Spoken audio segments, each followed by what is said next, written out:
सलाम, नमस्ते, सत श्री अकाल। मैं हूं रजा और आप देख रहे हैं रजा ग्राफी की middle east special report. China, Iran, Russia, Pakistan और सुनिए साथ में यूएई और ओमान भी हैं, और हो सकता है कुछ और देश शामिल हो जाएं। मिलकर जबरदस्त ड्रिल ओमान की खाड़ी में करने वाले हैं। दोस्तों ये मैप देखिए, ओमान आपको नजर आ रहा होगा, गल्फ ऑफ ओमान जहां लिखा है।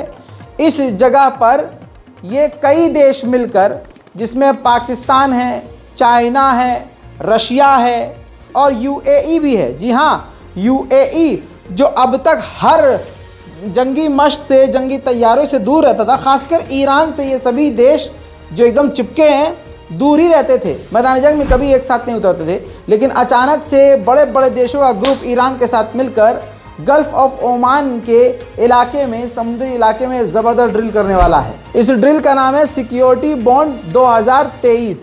दोस्तों चाइनीज़ डिफेंस मिनिस्ट्री ने इसकी जानकारी दी है। साथ में आपको ये बता दूं कि इसमें ये सारे देश अपनी पूरी ताकत दिखाएंगे। ख़ासकर इसमें बताया गया है कि ये एक दूसरे के साथ, एक दूसरे के समर्थन के साथ, एक दूसरे के जंग की तैयारियों को देखेंगे और एक दूसरे का साथ देंगे। मेरे दोस्तों वेडनेसडे यानी बुधवार से, यानी बुध के दिन से ये ड्रिल शुरू हो जाएगी।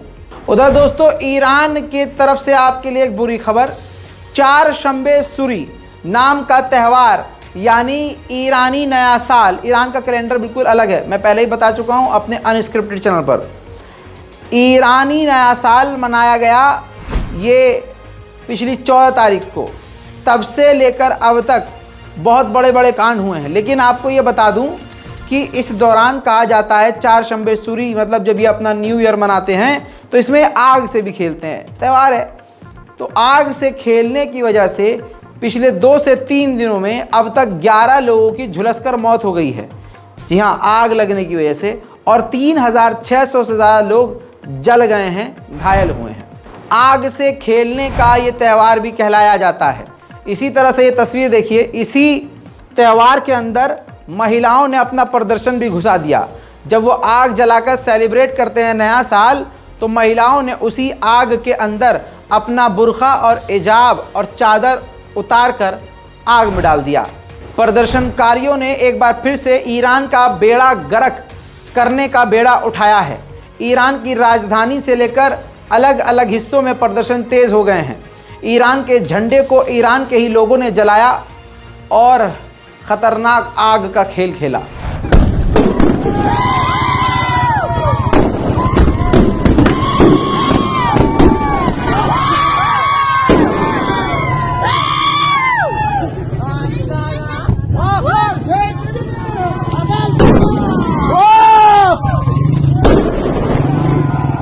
उधर गश्त करते हुए जब पुलिस वाले इलाके का दौरा कर रहे थे तो उनके ऊपर पटाखे भी, जैसे फिलिस्तीनी इजराइल की मिलिट्री पर बम पटाखे फेंकते हैं, वैसे ही ईरान की प्रदर्शनकारी जनता ने अपनी पुलिस के ऊपर बम पटाखे फेंके।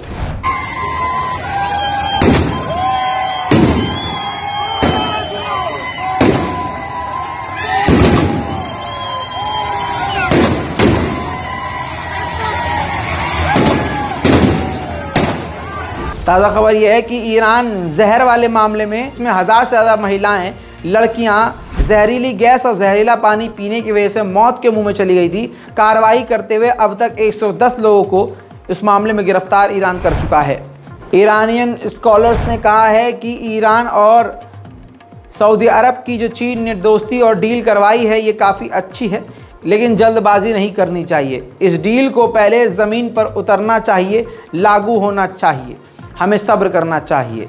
साथ में ईरानी स्कॉलर्स ने यह भी कहा कि जब ईरान और सऊदी अरब के रिश्ते बेहद ख़राब थे तो तमाम मुस्लिम देश टेंशन में थे, परेशान थे और सभी को नुकसान हो रहा था। उधर सऊदी अरब के फाइनेंस मिनिस्टर ने ऐसा बयान दिया है जिससे ईरान गदगद हो गया है। बल्ले बल्ले ईरान की होने वाली है, एकदम चांदी चांदी होने वाली है। मैं कोई भी बड़ी बात नहीं कहूँगा। सऊदी अरब के फाइनेंस मिनिस्टर ने क्लियर कट कह दिया है कि हमारे रिश्ते बेहतरीन होने वाले हैं, आने वाले समय में ये रिश्ते और अच्छे स्थिति में जाएंगे। ऐसे में सऊदी अरब को ईरान में इन्वेस्टमेंट करना चाहिए। focus on providing for the people in your country, and you need stability, and they need stability, both.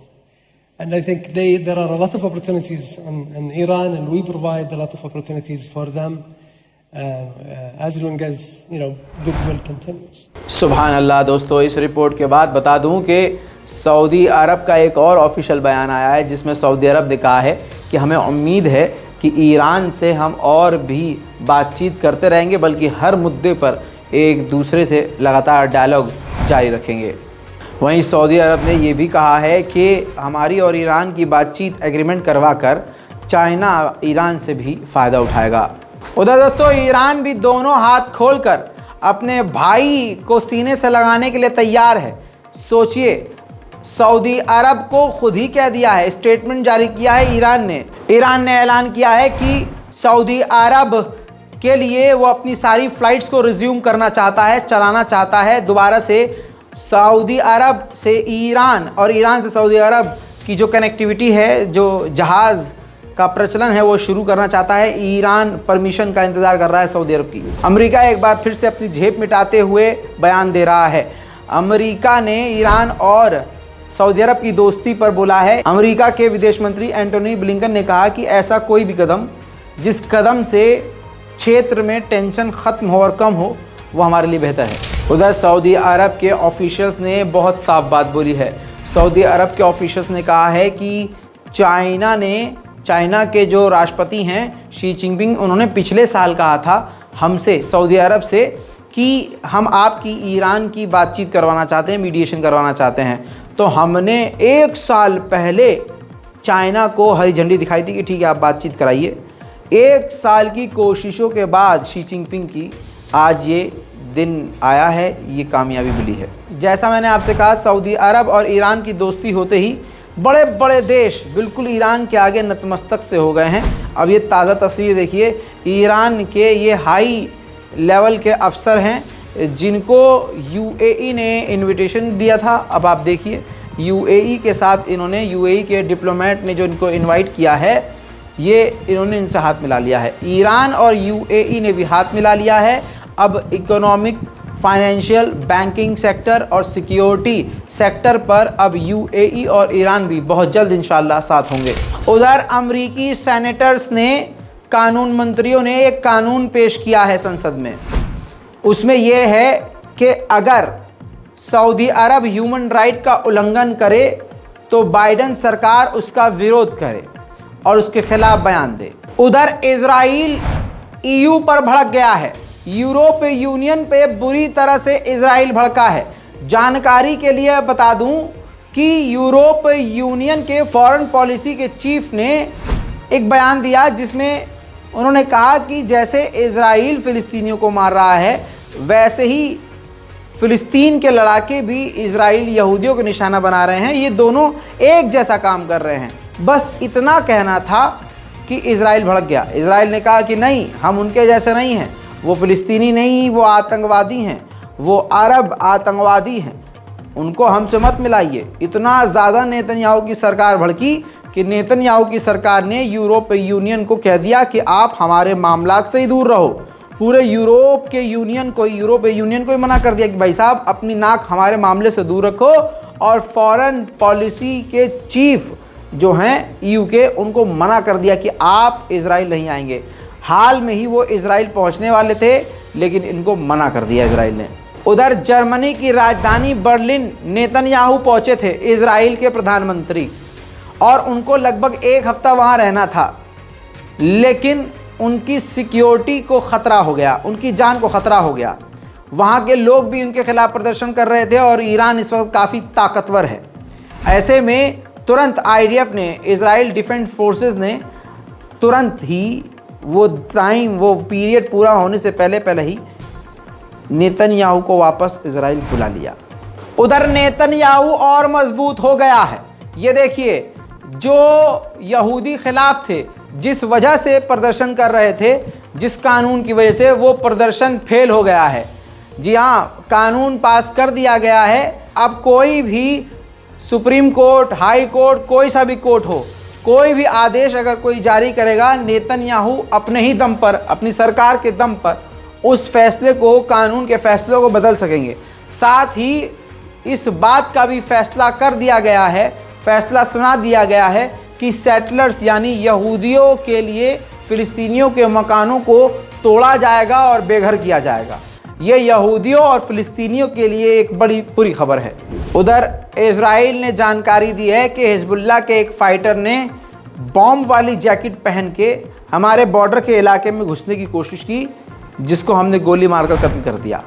उधर फ्रांस 24 न्यूज़ चैनल अरबी लैंग्वेज के 4 और एंकर को निकाल दिया है। कहा यह जा रहा है कि ये इजराइल के खिलाफ फ़िलिस्तीन के हक में समर्थन दे रहे थे और ख़बर सुना रहे थे। ऐसे ही कुछ दिन पहले फ्रांस 24 न्यूज़ चैनल से पहले भी एक मुस्लिम महिला को इसी तरह से निकाला गया। उधर यूएस के डिप्लोमेट्स हैं जो फ़िलिस्तीन के मुद्दे पर अमेरिका को रिपोर्ट देती हैं। ये देखिए, उन्होंने मुलाकात करी है फ़िलिस्तीन अथॉरिटी के लीडरों से। उधर इजराइल ने तूबा विलेज में यानी तूबा नाम के एक गांव में फ़िलिस्तीन के एक और फ़िलिस्तीनी मकान को तोड़ दिया है।